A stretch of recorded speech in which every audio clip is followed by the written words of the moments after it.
కృతవారాశిం అశకీకృతరాక్షసం రామాయణ మహామాలారత్నం వందే అనిలాత్మజం. వేదవేద్యే పరే కుంతి జాతే దశరథాత్మజే వేద ప్రాచేత సాదాసీ సాక్షాత్ రామాయణాత్మనః. రామాయ రామభద్రాయ రామచంద్రాయ వేధసే రఘునాథాయ నాథాయ సీతాయ పతయే నమః. నమోస్తు రామాయ సలక్ష్మణాయ దేవ్యై చ తస్యై జనకాత్మజాయై. నమోస్తు రుద్రేంద్రయమానిలేభ్యో నమోస్తు చంద్రార్కమరుద్గణేభ్యః. ఓం నమో భగవతే రామకృష్ణాయ. ఓం శ్రీ గాయత్రీదేవ్యై నమః. ఓం శ్రీ సావిత్రీదేవ్యై నమః. ఓం శ్రీ సరస్వతీదేవ్యై నమః. సభకు నమస్కారం. నిన్న మనం సీతా కళ్యాణం వరకు ఉన్నటువంటి ఘట్టాలన్నిటినీ కూడాను రామాయణంలో ఉన్నవి, ఆనంద రామాయణంలో ఉన్నవి చెప్పుకున్నాము. ఈ ఆనంద రామాయణాన్ని పరమేశ్వరుడు పార్వతీదేవికి చెబుతూ ఉన్నారు. దీన్ని మనం గుర్తుంచుకోవాలి. జరుగుతున్నదంతా కూడాను వాళ్ళిద్దరి మధ్య సంవాదం. అప్పుడప్పుడు పార్వతీదేవి ప్రశ్నలు కూడా అడుగుతుంటుంది కనుక అది కూడా మనం ఏమిటి ఇలా వచ్చిందని అనుకోవద్దు. కథలో మధ్యలో ఆ ప్రశ్న వస్తుంది. ఆ తర్వాత వివాహం అయిపోయింది, పరశురాముడి గర్వభంగం అయిపోయింది. అందరూ కలిసి సాకేతానికి అయోధ్య నగరానికి వెళ్ళారు. అయోధ్య నగరంలో వాళ్ళు హాయిగా ఉన్నారు అన్నంత వరకు మనం చెప్పుకున్నాం. కాలం గడిచింది. చైత్రమాసంలో ఈ వివాహాలు జరిగాయి. అంటే వాళ్ళు వెళ్ళేటప్పటికి వైశాఖమో జ్యేష్ఠమో అయింది. ఆశ్వయుజ మాసం చివరికి వచ్చారు.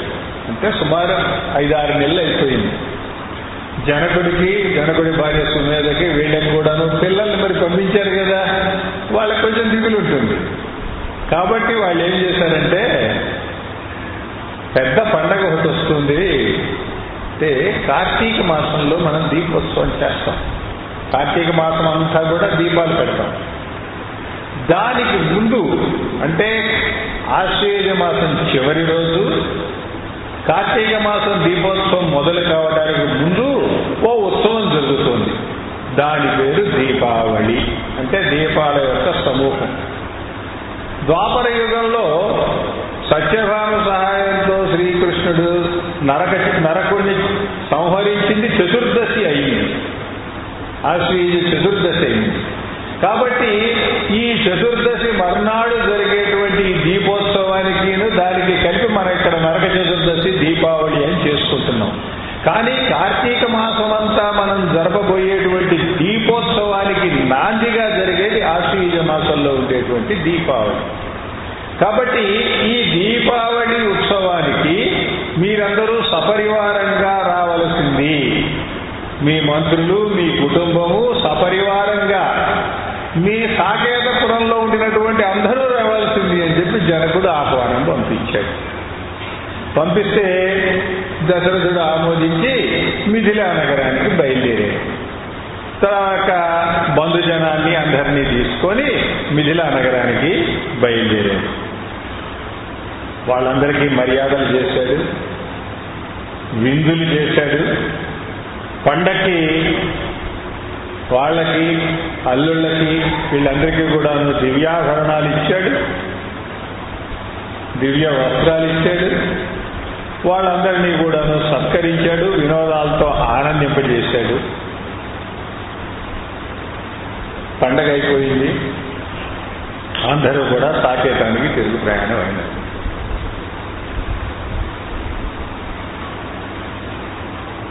వీళ్ళు మిథిలకు వచ్చారు. ఏదో పండగకు వచ్చారు, కొద్దిపాటి సైన్యమే ఉంటుంది. తిరిగి వెళుతున్నారు. కాబట్టి సీతా స్వయంవరంలో ఓడిపోయినటువంటి రాజులు ఉన్నారే, వీళ్ళందరూ కట్టగట్టుకొని ఇప్పుడు మనకి దొరికారు వీళ్ళ సంగతి మనం తెలుసుకుందాం అనుకొని వీళ్ళ చుట్టుముట్టి వీళ్ళతో యుద్ధం మొదలెట్టారు. వాళ్ళందరూ కూడా ముట్టడిచ్చారు. దశరథుడు, అయ్యో వీళ్ళందరూ వచ్చారు, మనం నువ్వు ఉండు నాన్నగారు, అమ్మల్ని జాగ్రత్తగా చూసుకో, మంత్రుల్ని జాగ్రత్తగా చూసుకో, నేను నా సోదరులు వాళ్ళతో మేము యుద్ధం చేస్తామన్నారు. ఆ వచ్చినటువంటి మొత్తం సైన్యంతో రాముడు, లక్ష్మణుడు, భరతుడు, శత్రుఘ్నుడు యుద్ధం చేయడం మొదలుపెట్టారు. ఆ యుద్ధంలో ఆ వచ్చినటువంటి శత్రువులు భరత శత్రువుల్ని మూర్చిపోబెట్టారు. మూర్చిపోయినారు. మూర్చిపోయి పడిపోగానే రాముడి కోపం వచ్చి వాయువ్యాస్త్రం ప్రయోగించి ఎవరైతే ఈ రాజులు ఉన్నారో వీళ్ళందరినీ కూడాను ఎక్కడో దూరంగా సముద్ర తీరంలో పడేటట్టుగా వాళ్ళు కొట్టాడు. మిగిలినటువంటి సైన్యం మొత్తాన్ని కూడాను సమ్మోహనాస్త్రం వేసి మూర్చిపోయేటట్టు చేశాడు. యుద్ధం అయిపోయింది. భరత శత్రుఘ్నులు మూర్చిపోయినారు. తల్లి కైకేయి వాళ్ళిద్దరి దగ్గరికి పోయి పరిగెత్తుకుంటూ వాళ్ళని ఒళ్ళో పెట్టుకొని పెద్దగా ఏడవటం మొదలుపెట్టాడు. దశరథుడు చింతిస్తున్నాడు. మిగిలినటువంటి వాళ్ళు కూడా చుట్టూ చేరి అయ్యో ఇలా పడిపోయారు, ఇలా జరిగింది ఏమిటి యుద్ధంలో అనుకుంటూ వాళ్ళు కూడాను చింతిస్తూ ఉన్నారు. అప్పుడు రాముడు లక్ష్మణుడిని పిలిచి, ఈ దగ్గరలో ముద్గలముని ఆశ్రమం ఉన్నది. ముద్గలముని అంటే మనకి ఖమ్మం గుర్తురావాలి. నరసింహస్వామి దేవాలయంలో మనం కొండ మీద మనం వెళితే అక్కడ కొమ్ములాగా ఉన్న ఆయన కూర్చొని ఉన్నటువంటి బొమ్మ ఉంటుంది ఎడం వైపున, కొబ్బరికాయలు కొట్టేది. అది ముద్గల మహర్షి యొక్క విగ్రహము అని చెబుతారు. ఆయన ప్రతిష్ట. ఆయన ఆ రోజున ఇక్కడ తపస్సు చేశాడట. అది మౌద్గల్యుడు అని కూడా అంటారు ఆయన్ని. ఆ మౌద్గల్య మహర్షి, ఆ ముద్గల మహర్షి ఆశ్రమం ఇక్కడ దగ్గరలో ఉన్నది అని చెప్పి మున్నేరు. అది అంటే మనకి అదృష్టం అన్నమాట. ఆ ముద్గల మహర్షిని చూసేటువంటి అదృష్టం ఉన్నది వాళ్ళ మనకి. అయితే ఆ ముద్గల మహర్షి ఆశ్రమంలో మూలిక ఉన్నది, సంజీవని మూలిక. ఆ మూలిక తీసుకొస్తే భరతుడు, శత్రుఘ్నుడు వీళ్ళిద్దరినీ కూడాను మూర్ఛ నుంచి చేర్చవచ్చు అని చెప్పి లక్ష్మణుడిని పంపించాడు. లక్ష్మణుడు ఆశ్రమానికి వెళ్ళాడు. అక్కడంతా బ్రహ్మచారులు ఉన్నారు. ఈయన పోయి వాళ్ళకందరికీ నమస్కారం చేసి, అయ్యా సంజీవని మూలిక కావాలి అన్నాడు. అని మీ గురువు గారు ఎక్కడ ఉన్నారో చెప్పండి, వారిని అనుమతి తీసుకొని సంజీవని. వాళ్ళేమన్నారు, మా గురువు గారు ధ్యానంలో సమాధి స్థితిలో ఉన్నారు, ఆయన సమాధి నుంచి బయటకు వచ్చినాక ఆయన అనుమతి తీసుకుపో అన్నారు. ఆయన ధ్యానంలో సమాధి స్థితిలో నుంచి ఎప్పుడు బయటకు వస్తాడో ఎవరికి తెలుసు. కాబట్టి వీళ్ళందరూ కూడాను ఏం చేయాలా అని చెప్పి వీళ్ళైతే ఒప్పుకునేటట్టేం లేరు. కాబట్టి మళ్ళీ వెనక్కి తిరిగి వచ్చి రాముడితో ఆ సంగతి చెప్పాడు. ఆయన సమాధి స్థితిలో ఉన్నాడు, ఆయన లేచి వరకు వీళ్ళు పెట్టుకుండొద్దు. అందుకని రాముడు ఏమన్నాడంటే, మంచిది, నువ్వు అస్త్రాలు కానీ శస్త్రాలు కానీ ప్రయోగించకుండా ఆ బ్రహ్మచారులతో నువ్వు ఏం చేస్తావో అది మాత్రం నువ్వు వాళ్ళ దగ్గర నుంచి తీసుకురా. వాళ్ళ మీద శస్త్రాలు ప్రయోగించు, కత్తి దూసి యుద్ధం చేయడానికి అగ్ని చెయ్యకు, బలవంతా తీసుకురా అన్నాడు.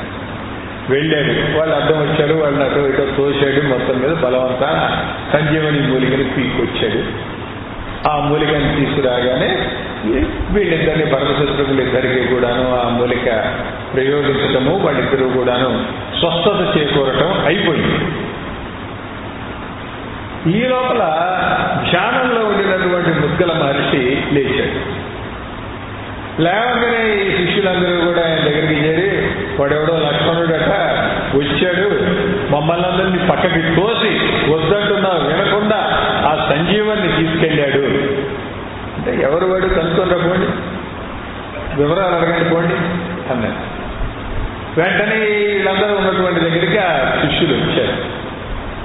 దశరథుడు వాళ్ళకి నమస్కారం చేసి, ఇలా నా పుత్రికల యుద్ధం జరిగింది, ఆ యుద్ధంలో నా పుత్రులు మూర్ఛపోయినారు, వాళ్ళని రక్షించడం కోసం వెంటనే వీలైనంత తొందరగా ఆ మూలిక తీసుకురావాల్సిన అవసరం కలిగింది, అందువల్ల మేము ఆ మూలిక తెచ్చాము. ఈ విషయాన్ని నేను విన్నవించుకుంటాను ముద్గల మహర్షికి, వెళదాం, నేను సపరివారంగా వస్తున్నాను ఆశ్రమానికి అని చెప్పి వాళ్ళకి చెప్పి ఈయన ఆ ఆశ్రమానికి వెళ్ళాడు. అందరూ కూడాను స్వయంగా ఈయన కూడా వెళ్ళాడు. వెళితే ముద్గల మహర్షి వీళ్ళని చూశాడు. ఆయన మహర్షి ఆయనకు అర్థమైపోయి ఇంతకు ముందంతా కొంచెం కోపం ఉండే, ఇట్లా బలవంతంగా నా దగ్గర నుంచి తీసుకెళ్తారన్న ఆశ్రమంలో నుంచి నా కోపం అంతా పోయి దశరథుడి యొక్క ఆయన నమస్కారం చేసి కాళ్ళ మీద పడుతున్నాడు కదా, ఆయన్ని సత్కరించి, ఏమయ్యా నీవు నాకు మహోపకారం చేశావు. ఏమిటంటే నువ్వు గనక ఈ పని చెయ్యకపోతే సీతారాముల యొక్క దర్శనం నాకు లభించేది కాదు. వాళ్ళు సాక్షాత్తు లక్ష్మీనారాయణుడు కనుక ఆ దర్శనం నాకు లభించేటట్టు చేసిన వాడివి. ఆయన మహావిష్ణువు, ఆమె లక్ష్మీదేవి అని చెప్పి అన్నట్ట. అంటే దశరథుడు ఊరుకోలే. వెంటనే మహర్షి మీతో రహస్యంగా కొంచెం మాట్లాడాలి, పద అవతలికి తీసుకెళ్ళి, అయ్యా మీరంతా కూడాను రాముడు మహావిష్ణువు అని చెబుతున్నారే, ఆయన భవిష్యత్తు ఏమిటి తెలుసుకోవాలని నాకున్నది, రాముడి యొక్క భవిష్యత్తుని చెప్పండి అని ప్రార్థించేట. ఆయన అన్నాడు, సాక్షాన్ నారాయణో విష్ణు సర్వవ్యాపీ జనార్దన భూభార హరణార్థాయ తవాపి వరదానత అవతీర్ణోస్తి తత్వోహి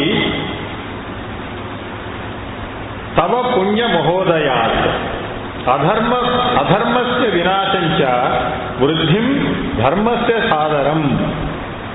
కష్టమే, అక్కడ కూర్చుంటాను. ఈ మైక్ అక్కడ దాకా వస్తుంది అనుకుంటాను, కనపడలేదు అసలు అక్షరాలు. అటైనా జరగచ్చు.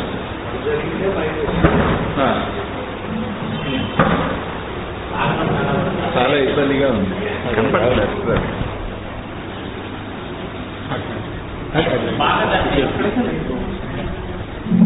మైక్ వస్తుంది.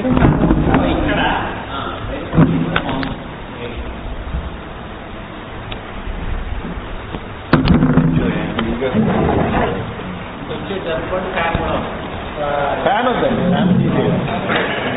గాలి సౌండ్ మైక్ ఆగగానే వస్తున్నా, కింద పైకి వచ్చాడు నాకు అస్సలు కనపడలే, అసలు లైట్ సరిపడదు. ఫ్యాన్ ఆఫ్ చేశాను, స్విచ్ ఆఫ్ చేశాను. వద్దు దీనిలో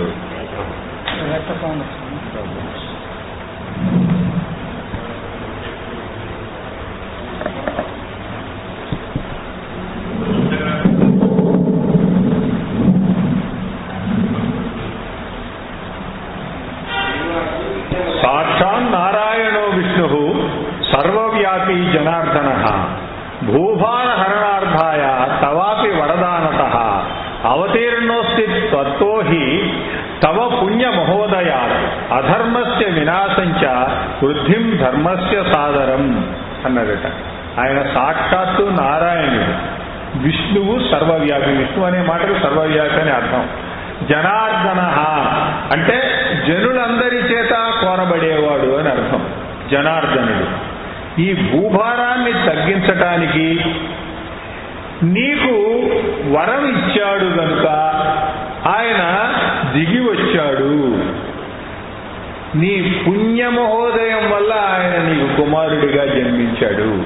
ఆయన అధర్మాన్ని నాశనం చేస్తాడు, ధర్మాన్ని రక్షిస్తాడు అని చెప్పి ఆయన దుష్టుల్ని శిక్షించి సజ్జలను రక్షిస్తూ 11,000 సంవత్సరాలు రాజ్యం చేస్తాడు. ఈయనకి 2 కొడుకులు ఉంటారు. వాళ్ళకి 2 భార్యలు, అంటే 4 కోడళ్ళు ఈయనకు వస్తారు. 24 మంది మనవలు, 12 మంది మనవరాళ్ళు రాముల వారికి ఉంటారట. అసంఖ్యాకంగా ముని మనవలు పుడతారు. ఇది ఈయన యొక్క భవిష్యత్తు చెబుతూ ఇంకొక మాట చెప్పేట. కొద్ది రోజుల్లో ఇతడు వృందాశాపాన్ని అనుభవించటానికి దండకారణ్యానికి పోతాడు. తిరిగి వచ్చిన తర్వాత మహారాజ్యాన్ని అనుభవిస్తాడు. ఇప్పుడేమిటి? 2. ఒకటి, నీకు వరం ఇచ్చాడు గనక, నాకు ఇచ్చేందుకు వరం ఏమిటి, నాకు ఎప్పుడు వరం ఇచ్చాడు ఈయనకి తెలియదు కనుక అదేమిటో అర్థం కావాలి. రెండవది, వృందాశాపాన్ని అనుభవించడానికి అంటున్నాడు కదా. వృందాశాపం ఏమిటి? వృంద ఎవరు అసలు? శాపం ఏమిటి? ఇది కూడా తెలియాలి. ఇవి తెలియటం కోసం ఈయనకి మళ్ళీ అనుమానాలు. అయ్యా, ఈ వృంద ఎవరు? వృందాశాపాన్ని ఈయన అనుభవించడం ఏమిటి? నాకు తెలిసి వృంద అన్నటువంటి వాళ్ళు ఎవరు కూడా లేరు ఇక్కడ. దశరథుడికి ఈ 12-16 ఏళ్లలో రాముడిని కన్న తర్వాత, అంటే రాముడిని ఇక్కడ పుట్టిన తర్వాత ఎక్కడా కూడా వృంద అన్న పేరు ఈయన వెళ్ళలేదు. కాబట్టి ఈ వృంద ఎవరు? శాపం ఏమిటి అని ఈ ప్రశ్నలన్నీ అడిగాడు. అడిగితే అప్పుడు చెప్పాడు, పూర్వం జలంధరుడు అన్నటువంటి రాక్షసుడు ఒకడు ఉన్నాడు అని. ఈ జలంధరుడు ఎవరంటే, శివుడు మన్మధుడిని భస్మం చేసిన తర్వాత ఈ భస్మాన్నిలో కొంత భాగం కొట్టుకుపోయి సముద్రంలో పడింది. దాంతో పెద్ద చప్పుడైంది, మహానాదం. చూస్తే అది కాస్త ఒక పిల్లవాడి రూపంలో ఆ సముద్రంలో ఉన్నది. సముద్రుడు ఆ పిల్లవాడిని తీసుకున్నాడు.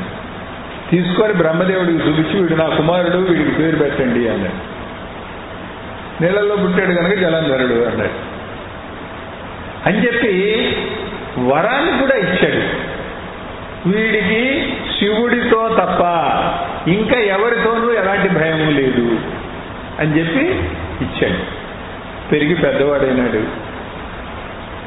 శుక్రాచార్యుడు వాడి శిష్యుడిగా చేసుకున్నాడు. చేసుకొని ఆ శుక్రాచార్యుడు ఏం చేశాడు? మాటల్లో మనకి సంబంధించినటువంటి సముద్రంలో లభించినటువంటి సంపదలన్నీ కూడా, సముద్ర సంపదలన్నీ కూడాను దేవతలు హరించారు, విష్ణువు వాళ్ళకి నాయకుడిగా ఉండినాడు అనే మాట చెప్పాడు. ఆహా, అయితే విష్ణువు సంగతి తెలుసుకోవాలి. విష్ణువుతో యుద్ధానికి వెళ్ళాడు. యుద్ధం చేశాడు. విష్ణువు ఎంతకాలం యుద్ధం చేసినా జలంధరుని గెలవలేకపోయాడు. బ్రహ్మ ఇచ్చినటువంటి వరం అన్నది. అప్పుడు విష్ణువు ఒక రకంగా సంధి, నువ్వు చాలా బాగా యుద్ధం చేస్తున్నావు, వరం కోరుకో అన్నాడు. లక్ష్మీ సమేతుడవై నువ్వు నా ఇంట్లో ఉండొచ్చు అన్నాడు. అంటే విష్ణువు కనుక ఇంట్లో ఉంటే లక్ష్మి మన దగ్గరికి వస్తుంది, నేనే చెప్పుకున్నాం. కాబట్టి ఇంట్లో విష్ణువు అక్కడ ఉండిపోయాడు. నారదుడికి ఈ సంగతి తెలిసింది. దేవతలందరూ ఏమైపోవాలి? విష్ణువు లాంటి వాడి యొక్క అండదండలతోనే ఇంతకాలం వాడు జీవిస్తూ ఉన్నారు. కనుక నారదుడు ఏం చేశాడంటే, ఒకరోజు జలంధరుడి దగ్గరికి వెళ్ళి, నీకు తెలియదయా, శివుడి భార్య పార్వతి చాలా అద్భుతమైనటువంటి అందగత్తె. అలాంటి స్త్రీని నువ్వు భార్యగా పొందకపోతే నీ జీవితం వ్యర్థం అని చెప్పాడు. వెంటనే జలంధరుడు శివుడి మీదకి పోయినాడు.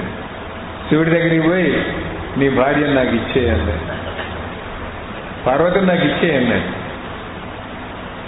అంటే ఈశ్వరుడికి చాలా కోపం వచ్చింది. యుద్ధం మొదలుపెట్టాడు. యుద్ధం జరుగుతూ ఉంది. ఎంతకాలానికి ఈశ్వరుడు వాడిని సంహరించలేకపోతున్నాడు. కారణం ఏమిటి? పార్వతి తెలుసుకోవాలనుకున్నది. తెలుసుకోవాలనుకొని ఈ విష్ణువుని స్మరించింది. విష్ణువు అన్నాడు, జలంధరుడికి భార్య ఒక ఆమె ఉన్నది, ఆమె పేరు వృంద. ఆమె చాలా పాతివ్రత్యం కలిగినటువంటిది, పతివ్రత. ఆమె పాతివ్రత్య మహిమ వల్ల వీడు బతుకుంటున్నాడు. ఎప్పుడైతే పాతివ్రత్యం చెడిపోతుందో అప్పుడు శివుడు ఆమెను చంపగలుగుతాడు. మిగిలిన వాళ్ళు ఎవరు చంపలేరు, శివుడు మాత్రం వాడిని చంపగలుగుతాడు అని చెప్పాడు. మీరే రక్షించండి అన్నది.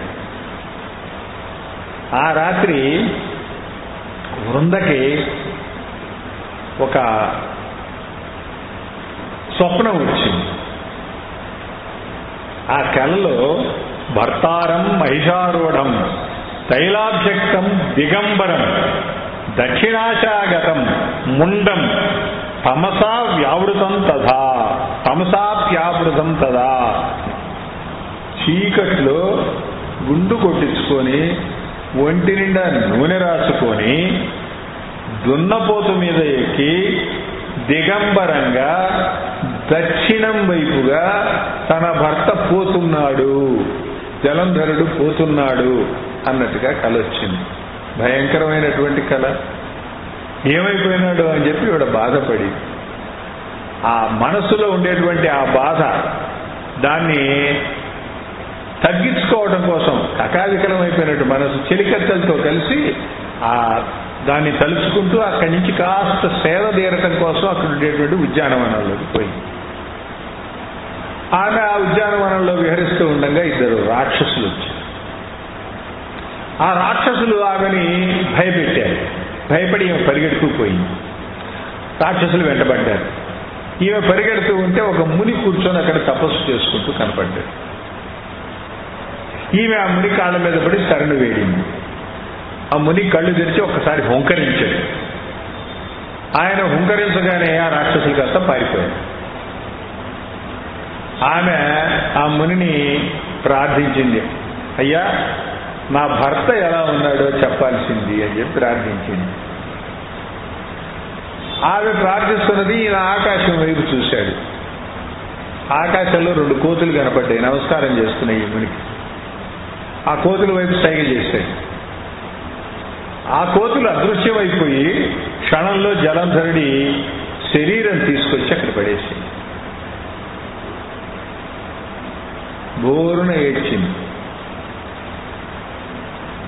నా భర్తని ఎలాగైనా బ్రతికించు అని చెప్పి ఆ మునిని వేడుకుంది.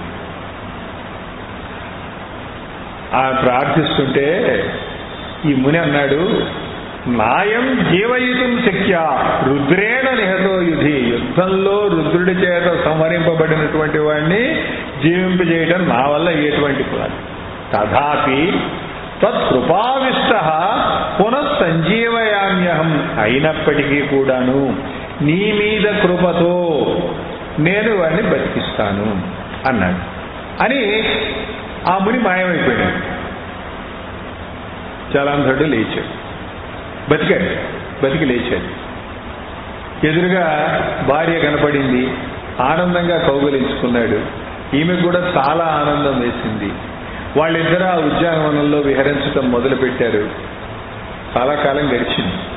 కొంతకాలం గడిచిన తరువాత ఈమెకు అనుమానం వచ్చింది, ఈ వృందకి నా భర్త కానట్టున్నది అని చెప్పి. పతివ్రత కనుక ఆమెకి అర్థమైపోయింది, విష్ణువు మాయా రూపంలో నన్ను ఈ రకంగా మోహింపచేశాడు అని చెప్పి చీకొట్టింది.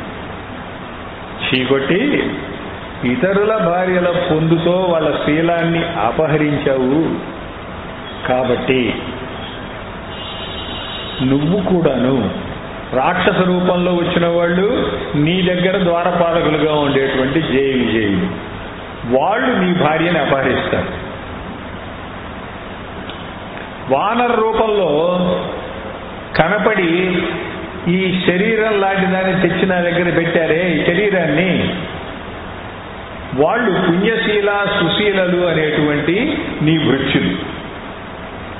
కనుక ఆ భృత్యులు వానరులుగా వచ్చి నన్ను మోహింపజేశారు గనక నువ్వు వానరులతో జీవించాలి. వాళ్ళు రాక్షసులై నీ భార్యను అపహరించాలి, వాళ్ళు వానరులతో జీవించాలి. ఇదంతా కూడాను రాబోయే కాలంలో జరిగేటువంటిదే అని విష్ణువుకి శాపం పెట్టి ఆమె అగ్ని ప్రవేశం చేసింది. ఎప్పుడైతే ఈవిడ ఇక్కడ తన శీలాన్ని కోల్పోయిందో, పాతివ్రత్యం చెడిపోయిందో, అప్పుడు రుద్రుడు జలంధరుని సంహరించాడు. జలంధర సంహారము, ఈమె అగ్ని ప్రవేశము ఒకేసారి జరిగిపోయింది. ద్వారపాలకులు అయినటువంటి ఆ రాక్షస రూపంలో పుడతాను వాళ్లే జయ విజయులు రావణ కుంభకర్ణులుగా జన్మించారు. వాళ్ళు సీతాదేవిని అపహరించి లంకలో ఉంచుతారు. రాముడు మహావిష్ణువు అని చెప్పా కదా, సీతాదేవి లక్ష్మీదేవి. కనుక ఏదో ముద్గల మహర్షి చెబుతున్నాడు ఈ విషయాలు. వాళ్ళు లంకలో తీసుకువెళ్ళి ఉంచుతారు. అనంతరం రామబాణంతో మరణిస్తారు. శ్రీరాముడు తెచ్చుకొని రాజ్యపాలన చేస్తాడు. కానీ ఈ తెచ్చుకునేటువంటి దానిలో వానరులుగా చాలా మంది దేవతలు జన్మిస్తారు. వాళ్లతోని రాముడు స్నేహం చేస్తాడు. ఇది దేవరహస్యం. నేను నీకు చెప్పాను కానీ ఎవరికి చెప్పబో ఈ రహస్యాన్ని అన్నాడు. దశరథుడు సంతోషించాడు. జరగబోయేది తెలిసింది కదా, నేను నిన్ననే మీకు అందరికీ విన్నవించుకున్నాను. ఇక్కడ పాత్రలందరికీ కూడాను జరగబోయేది ముందే తెలుసు అని చెప్పి ఈ ఆనంద రామాయణంలో ఉండేటువంటి విశేషం అది. దశరథుడు అన్నాడు, అయ్యా మహానుభావ, పూర్వజన్మలో నేనెవరిని, నేను ఏం పుణ్యం చేస్తే ఈ శ్రీహరిని కుమారుడిగా, శ్రీ మహాలక్ష్మిని కోడలిగా పొందగలిగాను? పొందడానికి కారణం ఏమిటి? నాకు కాస్త తెలియజేయాల్సింది అని అడిగాడు. రెండో ప్రశ్న అడిగితే ఆయన అన్నాడు, పూర్వం కరవీరపురం అంటే ఇప్పుడు కల్హాపూర్ అంటున్నాం మనం, కొల్హాపూర్ లక్ష్మీదేవి యొక్క నివాస స్థానం. కరవీరపురంలో ధర్మదత్తుడు అనేటువంటి ఒక బ్రాహ్మడు ఉన్నాడు. విష్ణువ్రత పరాయణుడు. ఎప్పుడూ ద్వాదశాక్షరినే జపిస్తూ ఉండేటువంటి వాడు. అలాంటి ఆయన కార్తీక మాసంలో శ్రీహరి కోసం జాగరణ చేయటానికి ఉద్యుక్తుడై పూజా ద్రవ్యాలని, ఒక కలశంలో తీర్థాన్ని, దానిలో ఇన్ని తులసి ఆకుల్ని ఇవన్నీ వేసుకొని ఆ ఆలయానికి బయలుదేరాడు జాగరణ చేయటానికి. వెళుతూ ఉండగా భయంకర రూపమైనటువంటి ఒక పిశాచి వచ్చింది అక్కడ. పిశాచి ఎదురుబడి ఈయన భయపడిపోయాడు. ఆ పిశాచి కనపడంగానే భయపడిపోయి, సాధారణంగా మనం ఏం చేస్తాం, ఏదైనా సరే కనపడితే చేతిలో ఉన్నది విసిరేస్తాం. కాబట్టి ఈయన చేతిలో ఉండేటువంటి పూజా ద్రవ్యాలు విసిరేశాడు ఆ పిశాచిని. ఎప్పుడైతే పుణ్యప్రదమైనటువంటి ఈ పూజా ద్రవ్యాలన్నీ ఆమెకి తగిలాయో, ఆ పిశాచికి తగిలాయో, ఆ పిశాచికి ఉండినటువంటి పాపం అంతా కూడా పోయింది. పుణ్యం రాలేదు కానీ పాపం పోయింది. పాపం పోవటంతో ఆ తనకి ఈ దుర్దశ కలిగింది ఎందుకో ఆమెకి తెలుసు. కాబట్టి ఆమె ఏం చేసిందంటే, అయ్యా నువ్వు విసిరేసిన పూజా ద్రవ్యాలు తగిలితేనే నా పాపం నశించింది కదా, నన్ను ఈ పిశాచ రూపం నుంచి విముక్తిని చేయి అని చెప్పి ప్రార్థించింది. ప్రార్థిస్తే అతను అన్నాడు, ఈ ధర్మదత్తుడు, అసలు నీకు పిశాచ రూపం ఎందుకు వచ్చిందో చెప్తున్నాను. అంతేగా, కారణం తెలియంది దాన్ని తొలగించడం ఎట్లా సాధ్యం, కాబట్టి ఎందుకు వచ్చిందో చెప్పమన్నాడు. అంటే పూర్వ జన్మలు అంటే పిశాచం కాకముందు నేను ఒక బ్రాహ్మణుడి భార్య. ఆ బ్రాహ్మణుడి పేరు భిక్షుడు, ఉత్తముడే. నా పేరు కలహ. నేను నా భర్తని ఎప్పుడూ నిష్ఠూరం ఆడేదాన్ని, ఏనాడు మంచిగా చూడలేదు, మంచి భోజనం పెట్టలేదు, చక్కగా వండుకొని నేను తిన్నాక మిగిలింది పడేసేదాన్ని. అంతేకాదు ఆయన ఏం చెబితే దానికి నేను వ్యతిరేకంగా చేసేదాన్ని. ఇవాళ కాస్త మంచి ఏదైనా పిండి వంట చేసి పెట్టమన్నది అనుకోండి, చెయ్యదు, పెట్టదు. నువ్వేదో పిండి వంట చేసుకున్నావు పెట్టు అంటే పెట్టదు. అట్లా ప్రతిదీ వ్యతిరేకంగా చేస్తూ వచ్చేది. ఈయన ఒక మిత్రుడిని అడిగాడు, ఇట్లా జరుగుతోంది, నా గతి ఏమిటి అంటే, నువ్వు పని చేయరా, నీకు ఇష్టమైంది అయిష్టమని చెప్పు, నీకు అయిష్టమైనటువంటిది నీకు ఇష్టమని చెప్పు, అప్పుడు నీకు కావలసినవన్నీ సమకూరుతాయి అని చెప్పి ఉపాయం చెప్పాడు. ఈ ఉపాయాన్ని అనుసరించి ఈయన తనకి ఇష్టమైనవన్నీ కూడా పొందుతున్నాడు. ఒకసారి ఈమె యొక్క మామగారు, ఈ కలహ యొక్క మామగారు అంటే ఇతని తండ్రి యొక్క ఆబ్జికం వచ్చింది, శ్రాద్ధం చేయాల్సి వచ్చింది. రేపు మా నాన్నగారు శ్రాద్ధం ఉంది కానీ శ్రాద్ధం లేదేం లేదు, చేసే పని లేదు అన్నాడు. అయ్యో, శ్రాద్ధం పెట్టకపోవడం ఏమిటి, తప్పు కాదు, పెట్టాల్సిందే అందట. మరి అంత పెట్టాలంటే 4 మంత్రాలు నేనే చదువుతా, ఎవరిని పిలవద్దు, ఎవరికి భోజనాలు పెట్టు. అబ్బైతే పొరపాటు, మనం తెరవాల్సింది. 16 మంది బ్రాహ్మణులకి నేను చెప్తాను, 16 మంది బ్రాహ్మణుల్ని పిలిచింది.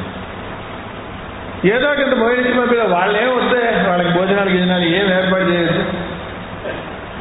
అట్టెట్లా? శ్రాద్ధకర్మ చేస్తున్నప్పుడు వాళ్ళకి భోజనాలు పెట్టకుండా ఉంటామా? పెట్టాల్సిందే. శుభ్రంగా వంట చేసింది, వాళ్ళందరికీ యథావిధిగా భోజనాలు పెట్టింది. ఈయనంతా కూడా పిండాలు అవన్నీ కూడా తయారు చేశాడు. తన తండ్రి గారి యొక్క శ్రాద్ధం శ్రద్ధగా చేయగలిగినందుకు ఆనందంగా ఉంది ఈయనకి. ఆ ఆనందంలో ఆ పిండాలు తీసుకెళ్లి అక్కడ ఉండేటువంటి పుణ్యతీర్థంలో కలిపేస్తే అన్నాడు. వెంటనే తీసుకెళ్లి పడుకోట బావిలో పారేసి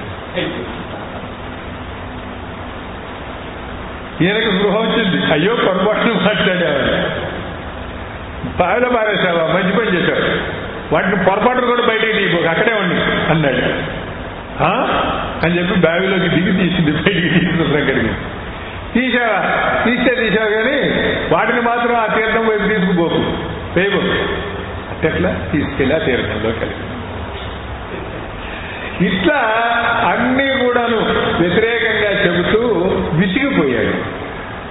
ఇక దీంట్లో నేను వేగలేను అని అనుకొని వేరే పెళ్లి చేసుకుందాం అనుకున్నాడు. ఎప్పుడైతే ద్వితీయ వివాహానికి సిద్ధపడ్డాడో కలహ విషం తగి చచ్చిపోయింది. ఆత్మహత్య మహాపాతకం గనక యమభటులు వచ్చి యముడి దగ్గరికి తీసుకెళ్లారు. చిట్టా చదివితే ఈయన ఏనాడు మంచి పని చేయలేదు, భర్తను వేధించడమే జీవితం అంతా కూడా చేసింది. కాబట్టి ఈమె చేసినటువంటి దుష్కృత్యాలకి ఈమెకి పిశాచి రూపం ఇవ్వండి. ఈ పిశాచ రూపంలో ఆమె బాధలన్నీ అనుభవించిన తరువాత 3 జన్మలు ఎత్తాలి. 3 జన్మల్లో కూడాను బాధలన్నీ కూడా అనుభవించితే అప్పటికి ఈ పాపం అంతా కూడా పరిహారం అవుతుంది అని చెప్పి యమధర్మరాజు తీర్పు చెప్పారు. ఈమెకి పిశాచ రూపం వచ్చింది. పిశాచ రూపం తిండట ఆకలి దప్పులు ఉంటాయి పిశాచండి. ఈ ఆకలి దప్పుల్ని తీర్చుకోవడం కోసం ఇదేం చేసిందంటే కృష్ణానదీ తీరంలో ఉండేటువంటి ఒక మంచి వర్తకుడిని పట్టుకునేది పోయి అతని ద్వారా. ఆ వర్తకుడు బాగా ధనవంతుడు. ఆయన ఏం చేశాడంటే అక్కడ నదీ తీరంలో ఉండినటువంటి విష్ణు భక్తులు, నృసింహోపాసకులు ఉంటారు అక్కడ అంతా కూడా. కృష్ణానదీ తీరంలో నృసింహస్వామి ఎక్కువ కనుక అక్కడ ఉండేటువంటి ఆ ఉపాసకుల్ని వాళ్ళు పిలుచుకొస్తే వాళ్ళు మంత్రం పెట్టి ఈ పిశాచాన్ని ఎల్లగొట్టారు. ఇక అక్కడి నుంచి పోయింది, కొల్హాపూర్ ప్రాంతంలో తిరుగుతోంది ఇప్పుడు. అది జరిగినటువంటి కథ. ఈ కథ అంతా చెప్తే మొత్తం విని నిన్ను శరణు వేడుతున్నాను, నన్ను ఈ పాప నుంచి బయటపడేయమని కోరిందిట. కోరితే అంతా విని నువ్వు చేసిన పాపాలు ఏవైతే ఉన్నాయో ప్రస్తుతానికి పిశాచ జన్మలో నీకు పాపం నశించింది, కానీ రాబోయే జన్మల పాపాలన్నీ పోవాలి అంటే మామూలు పుణ్యం సరిపోదు. అని చెప్పి ఈయన ధ్యానం చేసి, ఈ ధర్మదత్తుడు ధ్యానం చేసి మామూలు అల్ప పాపాలు సరిపోవు అంటూ తాను చిన్నతనం నుంచి ఏదైతే కార్తీక వ్రతాన్ని ఆచరిస్తూ వస్తున్నాడో, ద్వాదశాక్షరి జపిస్తూ వస్తున్నాడో, వాటి వల్ల లభించినటువంటి పుణ్యంలో సగభాగం పుణ్యాన్ని ఆమెకి ధారపోశాడు. కార్తీక మాసం దీపాలు పెట్టేటువంటి వాడు శ్రీ మహావిష్ణువు వీటన్నిటి యొక్క పుణ్యంలో సగం ధారపోశాడు. ఎప్పుడైతే ఈ పుణ్యంలో సగం ధారపోశాడో పిశాచత్వం పోయింది, మంచి తేజోవంతమైనటువంటి శరీరం ఆమెకు వచ్చింది, దివ్యదేహం వచ్చింది. ఆ దివ్యదేహానికి విష్ణుదూతలు వచ్చారు, పుణ్యశీల సుశీలలు ఇద్దరు కూడా వచ్చారు. వాళ్ళని చూడగానే కాళ్ళ మీద పడి నమస్కారం చేశాడు ధర్మదత్తుడు. చేసి, ఆహా ఎలా ఇంతటి దివ్యదేహం ఈమెకు వచ్చింది అని అడిగాడు వాడిని.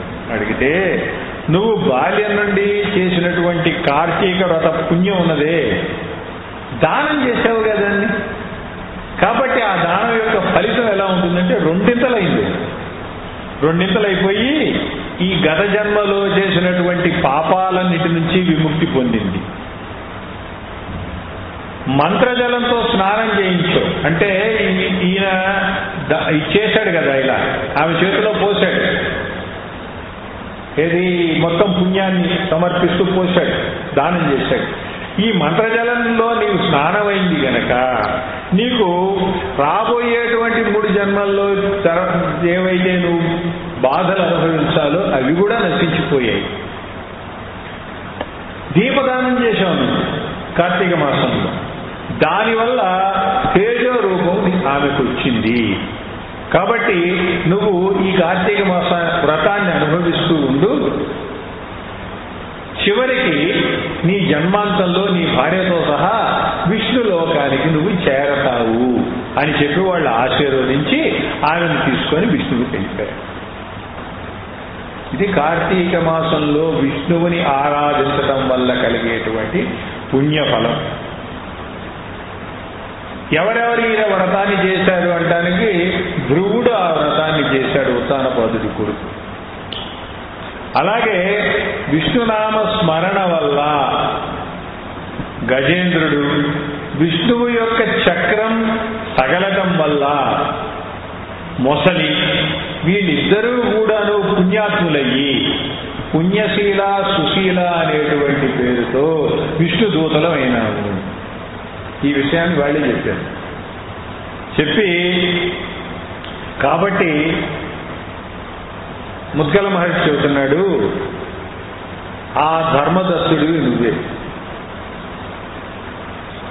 కలహ అని ఉన్నదే ఆమె నీ భార్య కైకేయిగా జన్మించింది. నీ పుణ్యం క్షయమయ్యి నువ్వు సూర్యవంశపురాజు దశరథుడిగా జన్మించావు కదా. ఇప్పుడు శ్రీ మహావిష్ణువు దేవకార్య నిర్వహణ కోసమై నీ పుణ్యఫలంగా నీ గర్భాన జన్మించాడు. నువ్వు చాలా పుణ్యం చేసావు, దానం చేసావు కదా, కాబట్టి ఆ పుణ్యఫలంగా నీకు పుత్రుడిగా జన్మించాడు.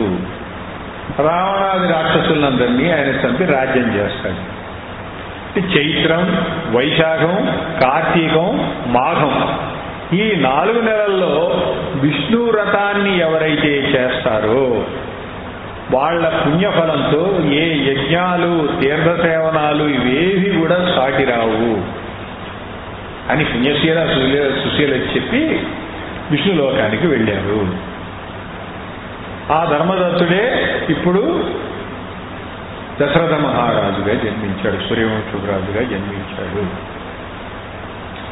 శ్రీరాముడు, శ్రీ మహావిష్ణువు శ్రీరాముడిగా, ఆదిశేషుడు లక్ష్మణుడిగా, భరత శత్రుఘ్నులుగా శంఖచక్రాలు నీకు కుమారులుగా జన్మించారు అని చెప్పి ఈ భవిష్యత్తు వృత్తాంతం అంతా చెప్పాడు. ఆనందించి దశరథుడు రహస్యం అని చెప్పాడు ముందే, కాబట్టి ఎవరితో చెప్పకూడదు కనుక పరివారాన్ని తీసుకొని అయోధ్యకి వెళ్ళాడు. వాళ్ళు అక్కడ ఆనందంగా 12 సంవత్సరాల పాటు అయోధ్యలో గడిపారు. అంటే వివాహం నాటికి ఓన షోడశ వర్షోమే రామో రాజీవలోచన అంటాడు, కానీ అక్కడ మారీచుడు అంటాడు 12 సంవత్సరాల వయస్సులో వాడు కొట్టినటువంటి దెబ్బకి నాకు ఇంకా గుర్తున్నది అని. ఇప్పుడు 25 సంవత్సరాలు అని రావణుడితో. అంటే అప్పటికి 12 సంవత్సరాలు అంటే 24 సంవత్సరాలు గడిచిపోయింది పిల్లలందరికీ కూడా వయస్సు. ఈ రకంగా ఈ 12 సంవత్సరాలు గడుస్తున్నటువంటి కాలంలో ఒక 3 ముఖ్యమైన సంఘటనలు జరిగాయి. మొదటిది ఏమిటంటే, ఒక రోజున ముద్గల మహర్షి చెప్పినటువంటి మాటలన్నీ గుర్తొచ్చి ఆయన కౌసల్య మందిరంలో ఉన్నాడు, సుమిత్ర కూడా ఆయనతోటే ఉన్నది. ఈ మాటలు గుర్తొచ్చి రాముడిని పిలిపించి రాముడితో అన్నాడు, నువ్వు శ్రీ మహావిష్ణువి అని అంటున్నారు మహర్షులు, నేనా మాయామోహితుడనై ఉన్నాను. ఈ రాజ్యము, ఈ పిల్లలు, భార్య, ఈ మాయలో నేను పడి ఉన్నాను. నాకు జ్ఞానోపదేశం చేసి నన్ను ఉద్ధరించు అని అడిగాట.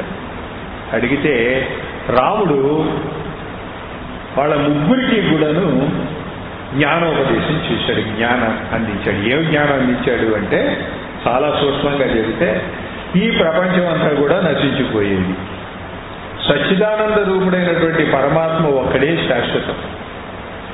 ఆయన అంశాంశలు అంటే అంశలో ఇంకొక అంశాంశాల వల్ల సృష్టి స్థితి లయాలు చేయడానికి బ్రహ్మ విష్ణు మహేశ్వరులు జన్మిస్తూ ఉన్నారు. ఆ పరమాత్మ యొక్క అంశాంశాలు ఈ నిత్యమైనటువంటిది, శాశ్వతమైనటువంటిది ఆత్మ. మాయ దానిని అంటదు, ఆత్మని అంటదు. అది నిర్మలము, పరమానందం. ఆత్మా శుద్ధ నిర్వళీకం సచ్చిదానంద లక్షణ అని. నిర్వళీకము అంటే అంటుకోదు, దాంతో ఏది అంటుదు అని. నువ్వు అనుకుంటున్నావే భార్య, పిల్లలు, రాజ్యము, ఇల్లు ఇవన్నీ కూడా నావి అని, ఆ మోహాన్ని వదిలిపెట్టు. నీ బుద్ధిని పరమాత్మ ఎందే లగ్నం చేయి. నీకు కనిపించే ఇవన్నీ కూడాను నారాయణ స్వరూపంగా భావించు. సర్వాత్మ భావన అంటే అంతా కూడాను పరమాత్మ ఉన్నాడు, నాలో కూడా పరమాత్మ ఉన్నాడు, నాలో ఉన్న పరమాత్మే అందరిలోనూ ఉన్నాడు అన్నటువంటి భావాన్ని సర్వాత్మ భావన. ఆ భావనని నీ మనస్సులో ఉంచుకో.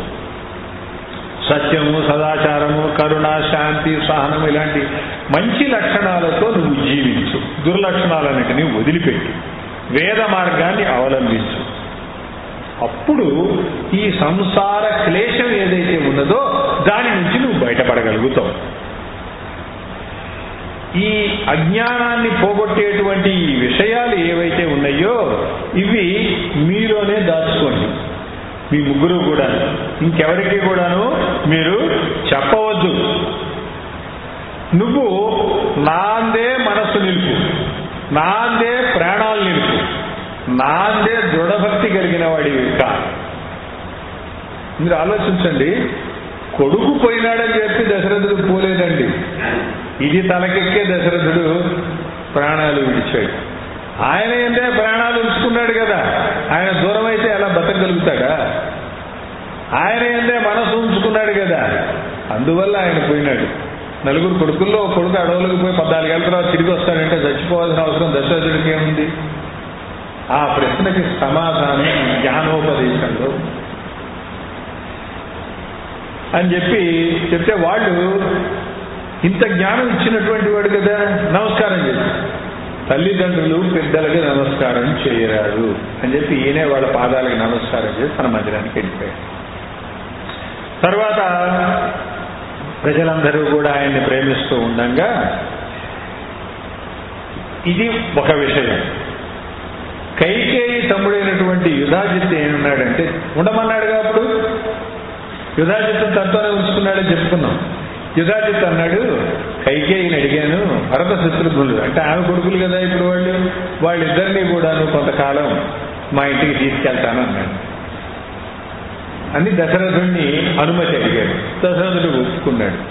దశరథుడి అనుమతితో వాళ్ళని కేకయ రాజ్యానికి తీసుకెళ్ళాడు. ఇక్కడికి అయిపోయింది. సీతారాములు ఒక చోట ఉన్నప్పుడు నారదుడు అకస్మాత్తుగా ఆకాశం నుంచి వాళ్ళు ఉన్న చోటికి దిగాడు. దిగి రాముడు నారదుడిని పూజించాడు, సీతారాములు పూజించారు. రామ, దేవతలు నీకు సందేశం పంపించారు, విన్నవించుకోమన్నారు. ఏమిటంటే రావణుడిని చంపిన తరువాతనే నువ్వు రాజ్యం స్వీకరించాలి అని నీతో చెప్పమన్నారు. ఒకటే మాట అన్నారు. రాముడు ఒప్పుకున్నాడు. దేవతలు చెప్పారు, నేను ఒప్పుకుంటున్నాను. ఎందుకంటే దేవతలకు ఇచ్చిన వాగ్దానమే అది శ్రీ మహావిష్ణువు కనుక ఒప్పుకున్నాడు.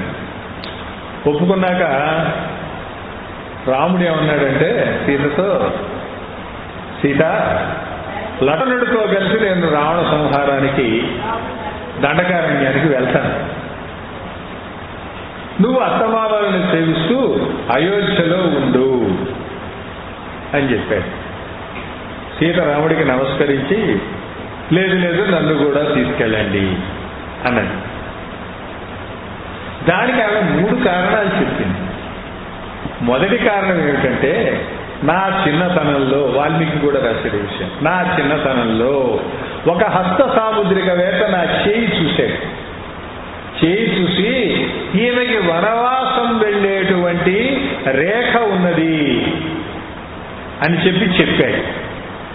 కాబట్టి నేను వనవాసం చేయటము అన్నది వంటిది నా చేతిలోనే రాసిపెట్టి ఉన్నది.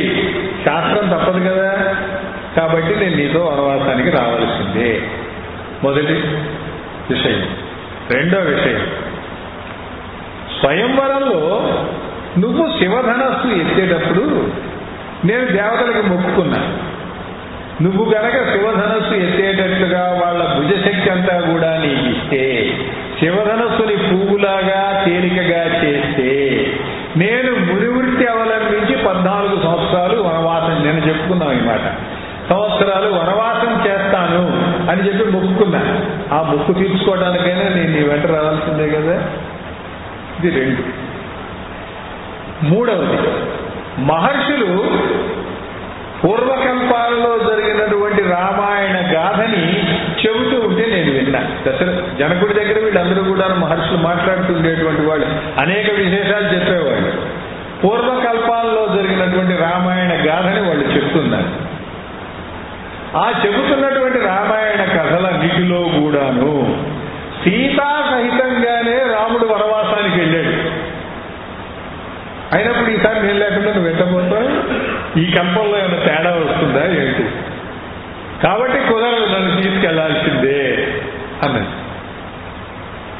కల్పం అంటే ఎంతకాలం అనుకుంటున్నారు? ఒక 4,32,000 సంవత్సరాలు కలియుగం అన్నాం కదా, దానికి 10 రెట్లు మహాయుగం. అంటే కృతయుగం, త్రేతాయుగం, ద్వాపరయుగం 43,20,000 సంవత్సరాలు. అలాంటి మహాయుగాలు 71 గెలిస్తే ఒక మన్వంతరం. ఇప్పుడు మనం వైవస్వ మన్వంతరంలో ఉన్నామంటే మొత్తం 14 మన్వంతరాలు ఉంటాయి. ఈ 14 మన్వంతరాలు పెళ్లిలో చదువుతారండి వీళ్ళు. ఈ 14 మన్వంతరాల్లో 7వది వైవస్వ, సగంలో ఉన్నాం మనం ఇప్పుడు. ఈ వైవస్వ ఈ 14 మన్వంతరాలు పూర్తయితే 4.32 బిలియన్ సంవత్సరాలు అవుతుంది.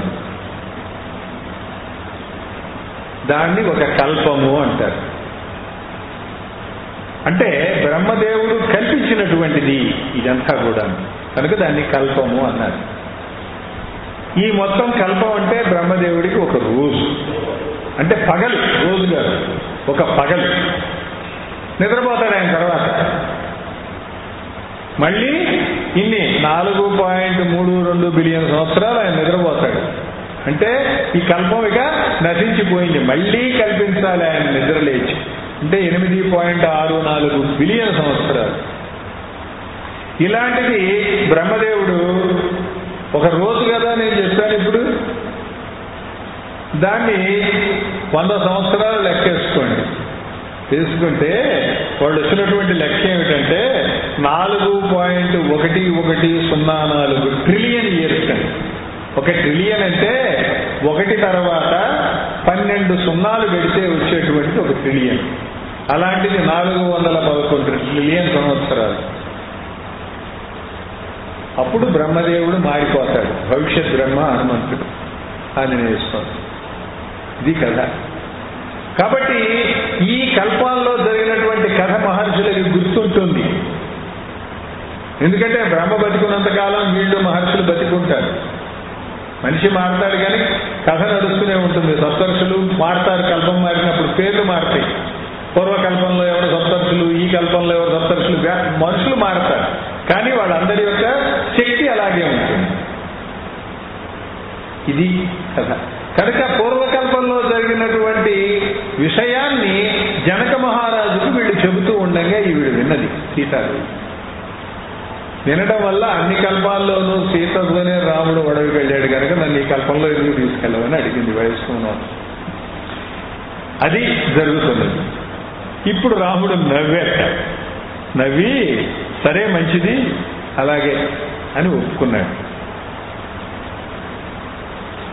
దశరథుడు వశిష్ఠుడిని పిలిచి రాముడికి యువరాజ పట్టాభిషేకం చేద్దాం అనుకుంటున్నాను, మీరు అనుమతించి ఏర్పాటు చేయించాల్సింది అన్నాడు. అంటే వశిష్ఠుడు, కౌసల్య సుమిత్రులు కూడా ఉన్నారు. వశిష్ఠుడు అన్నట్ట, నువ్వు అనుకుంటున్నావు నిజమే, దేవతలు అనుకోవద్దు. కైకేయి నువ్వు ఇచ్చినటువంటి వరాలున్నాయే వాటి కారణంగా రావణాదుల్ని సంహరించటానికి రాముడు రేపు సీతాలక్ష్మణ సమేతుడై దండకారణ్యానికి వెళ్తాడు. ఇది రహస్యం.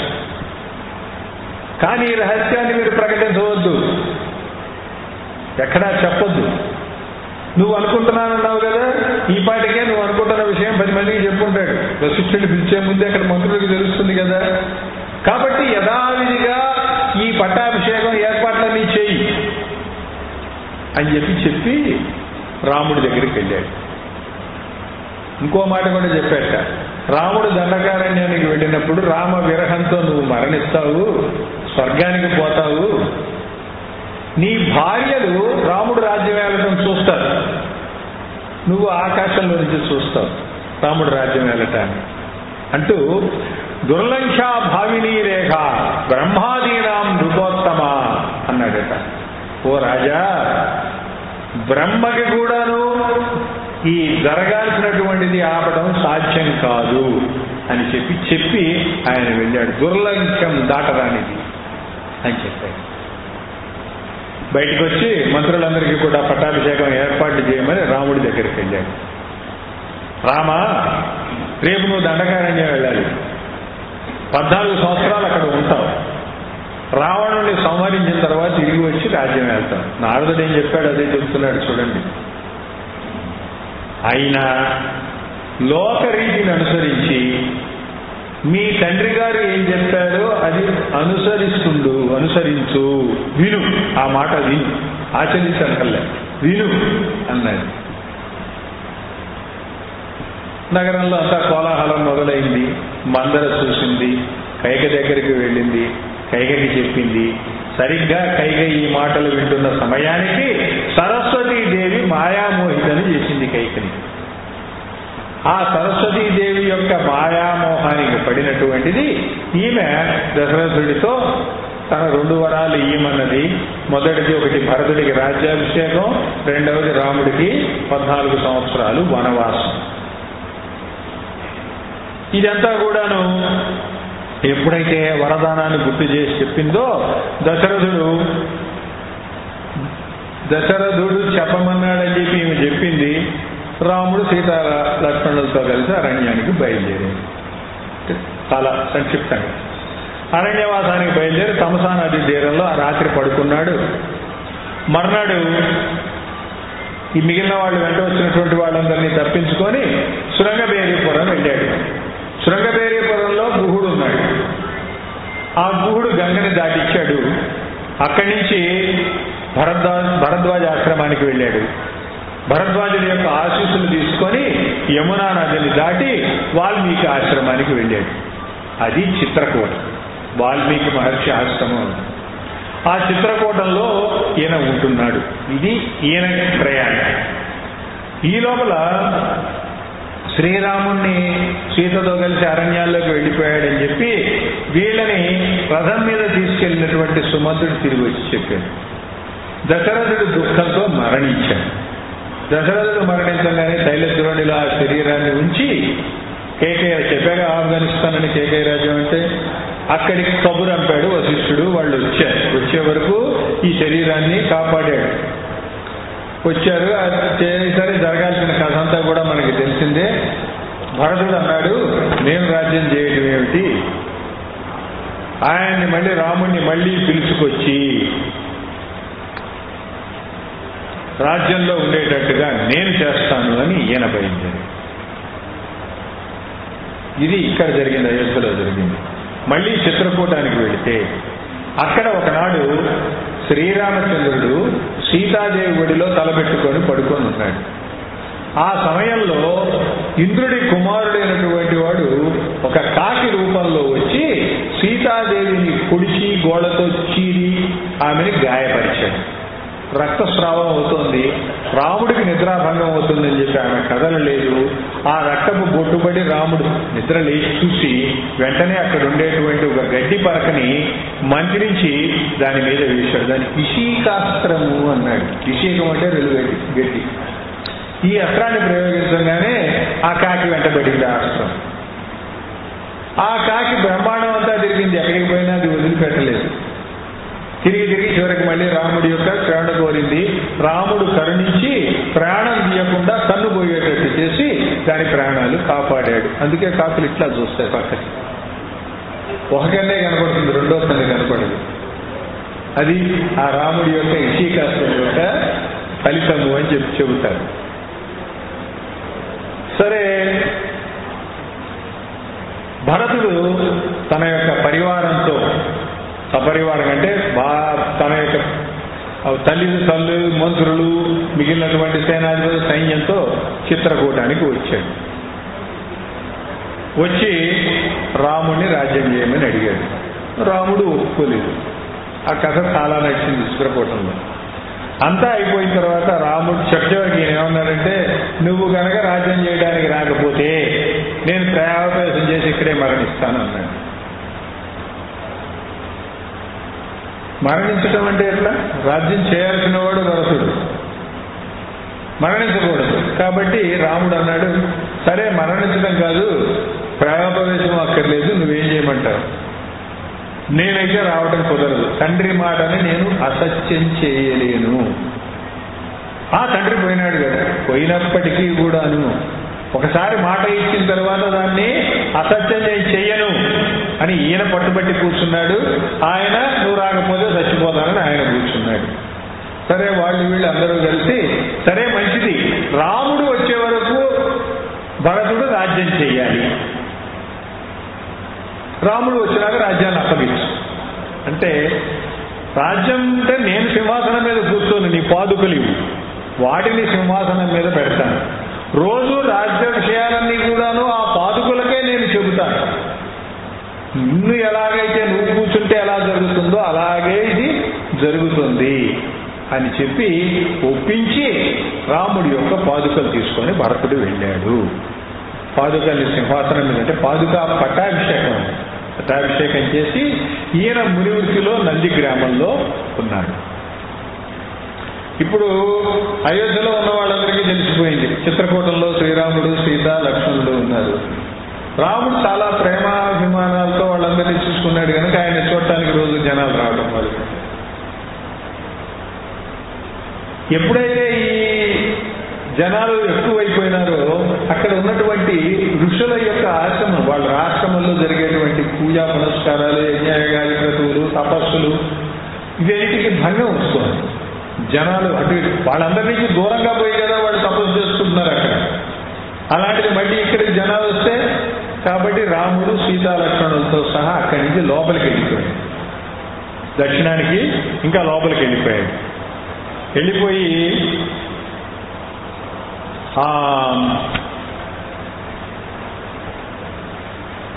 అత్రి మహాముని ఆశ్రమానికి వెళ్ళాడు. అత్రి మహాముని ఆశ్రమంలో అనసూయాదేవి సీతాదేవిని దగ్గరికి తీసుకొని ఆదరించి సన్మానం చేసింది. ఏమిటి సన్మానం చేసింది? దివ్య ఆభరణాలు ఇచ్చింది, దివ్య వస్త్రాలు ఇచ్చింది, దివ్య లేపనాలు ఇచ్చింది. దివ్యం అని ఎందుకు అంటున్నానంటే ఆ ఆభరణాల యొక్క కాంతి తరిగిపోదు, ఆ వస్త్రాలు మైలపడవు, ఎప్పుడు కూడాను మలినం కావు, ఆ లేపనాలు రాసుకుంటే శరీరం యొక్క కాంతి తరిగిపోదు, కాబట్టి నీ దేహకాంతి క్షీణించదు అని వరం కూడా ఇచ్చింది. అమ్మ ప్రతిభక్తి కలిగి రాముణ్ణి సేవిస్తూ ఉంటే 14 సంవత్సరాల తర్వాత మీరిద్దరూ మళ్ళీ అయోధ్యకు వెళ్ళి రాజ్యం చేస్తారు అని ఆశీర్వదించింది.